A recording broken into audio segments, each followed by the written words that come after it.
Go over, I can see that the potatoes are cooking up. Take the lid off the potatoes. I just like it when there's a nice groove to the kitchen, you know. Everything's just like cooking up real good.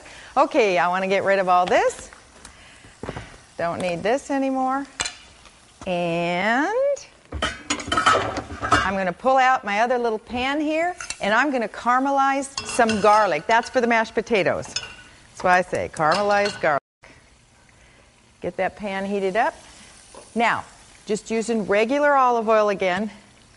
And I'm going to use a lot because I use the olive oil later on in the mashed potatoes. You can use caramelized garlic in so many different ways. Then I'm going to show you another little thing I do with the garlic. I'm going to make a little bit extra because I like to munch on it while I'm cooking. Here's another little trick. Let's salt the garlic. Just bring out this, pop that flavor out there a little bit stronger. And we just want to get it nice and brown.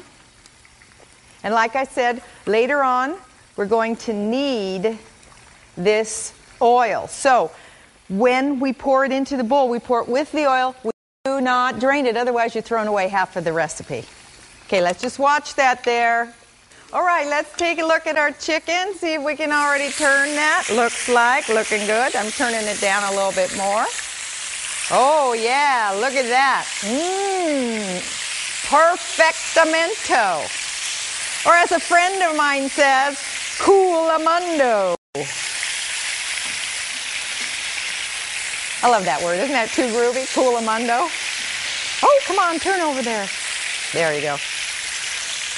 And I'm using tongs. I don't want to stick this with a fork and let all those juices run out. Oh boy, this is just so perfect. I'm getting excited. There you go. I'm going to turn that way down now. And I'm just going to let it brown on the other side. I'm going to let it cool down a little bit. Got a little hot. Turn it down, then I'll turn it up. Oh, back to the garlic. Okay. Yeah, we're coming along here. Potatoes are grooving. Groovy, groovy, groovy. Good. Look at that. All lined up and ready to rock. Okay, I'm checking out the chicken again. Okay, good. Coming along. Beautiful. And now I can retrieve my garlic. Look at that. Is that beautiful or what? Turn that off. I'm going to put it right in here. Don't forget, don't discard that oil or the potatoes just will not be the same.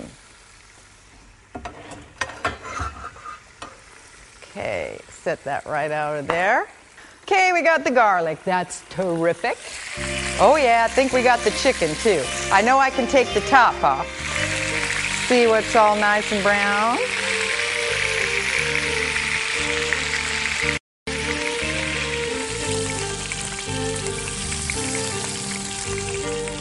Perfect.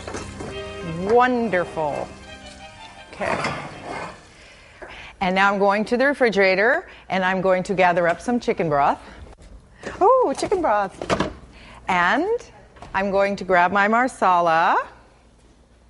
Now don't forget what we have in here, boys and girls. We have got some fresh curly parsley that's been sitting around in there for a while, marinating a little bit.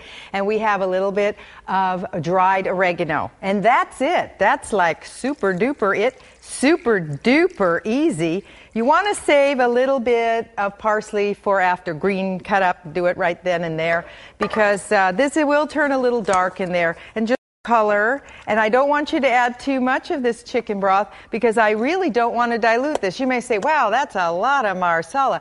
If it's in there for an hour and 15 minutes, an hour and a half, it's going to cook off. The other thing I really want you to know is when you cook it off and you go to open up the foil afterwards, if you don't have it in a pot with a lid, even the pot with the lid, be super careful. When you open it up, the steam can burn your eyes because it's full of alcohol.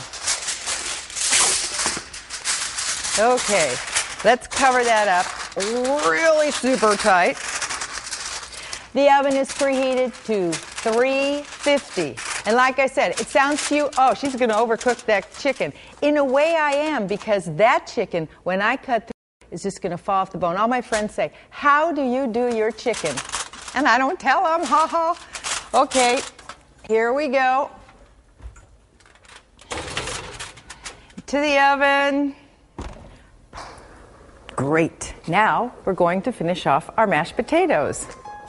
Because there's nothing more that I like better than a break time, so I want to take a little break from all this prepping. All right. Put them right in there. Now, I'm going to do something you might think is odd. Make sure your pan can withstand this. If you have a good pan, you can do this. I like to put the potatoes right back in the pan when I make them and then serve them right away, but I'm going to do it today again. The pan is still hot, so it keeps the potatoes warm. So, there we go. Put the potatoes right into there, back in, goody gumdrops. There we go. Whoops. All right. Now I'm going to take just a fork here, and I'm going to start to mash them. And if you get smashed potatoes instead of mashed potatoes, that's fine too. It's going to taste really good. Just going to get them first going like that with a fork. Now I'm going to get the other ingredients and bring it all over here so you can see that. So I mash them a little bit with a fork. You can use a potato masher too, whatever you want to do, however you feel comfortable. I'm going to go get my other ingredients that I need. I need my butter, milk, and cream. Oh yeah. I have to run over here, of course, and get my caramelized garlic. I need a little pan because I always heat up my milk and my cream before I put it in to